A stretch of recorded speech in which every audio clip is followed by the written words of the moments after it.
5. Then spake the prophet Thun, who was clad in seaweed and had no temple, but lived apart from men. All his life he had lived on a lonely beach, and had heard for ever the wailing of the sea and the crying of the wind in the hollows among the cliffs. Some said that having lived so long by the full beating of the sea, and where always the wind cried loudest, he could not feel the joys of other men, but only felt the sorrows of the sea crying in his soul forever. Long ago on the path of stars, midmost between the worlds, there strode the gods of old. In the bleak middle of the worlds they sat, and the worlds went round and round like dead leaves in the wind at autumn's end, with never a life on one, while the gods went sighing for the things that might not be. And the centuries went over the gods to go where the centuries go, towards the end of things, and with them went the sights of all the gods as they longed for what might not be. One by one in the midst of the worlds fell dead the gods of old, still sighing for the things that might not be, all slain by their own regrets. Only Shimono Kani, the youngest of the gods, made him a harp out of the heartstrings of all the elder gods, and, sitting upon the path of stars in the middle of things, played upon the harp a dirge for the gods of old. And the song told of all vain regrets, and of unhappy loves of the gods in the olden times, and of their great deeds that were to adorn the future years. But into the dirge of Shimono Kani came voices crying out of the heartstrings of the gods, all sighing still for things that might not be.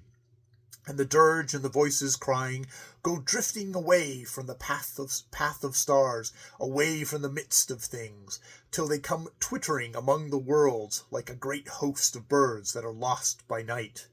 And every note is a life, and many notes become caught up among the worlds to be entangled with flesh for a little while before they pass again on their journey to the great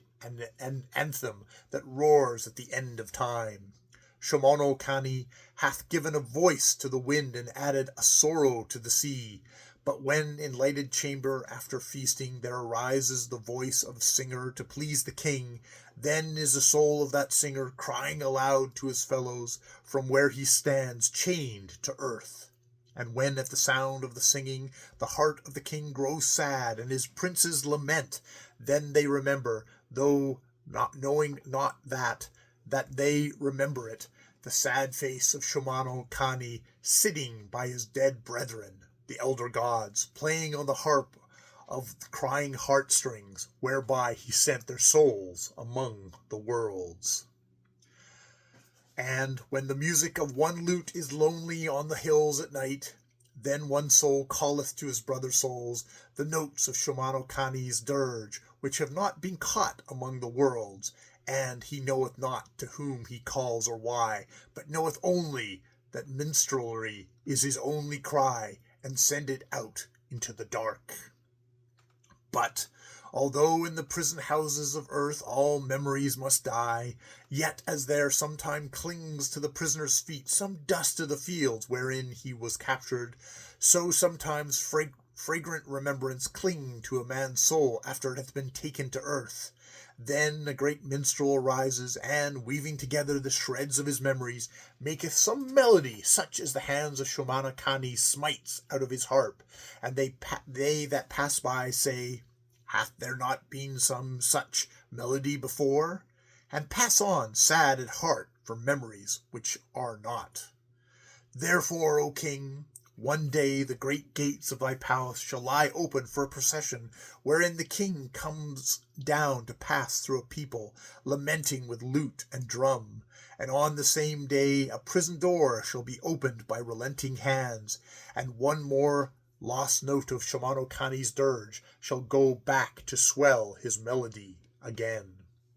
The dirge of Shimono Kani shall roll on till one day it shall come with all its notes complete to overwhelm the silence that sits at the end of things. Then shall Shimono Kani say to his brethren's bones, the things that might not have at last become.